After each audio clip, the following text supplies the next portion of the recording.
sobrang kinabahan ako. Because I know her capabilities na hindi siya magpapatalo din, sobrang palaban. Oh, Fiang, sinabi mo sa akin noon na nawalan ka ng respeto. Totoo ba? Hindi ka lang marunong rumispeto?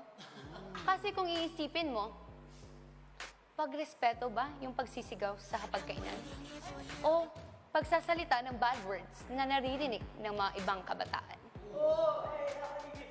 Sabi mo, pagiging palamura. Eh, sino bang mas ate sa atin ang nagbabad finger sa harap ng camera? Aba, Fiang, sino bang may manliligaw sa ating dalawa na nag-aantay sa labas pero ikaw, 1, 2, 3, kinakapitan, sila na nga yung lumalayo sa'yo, di ba? Pero bakit mo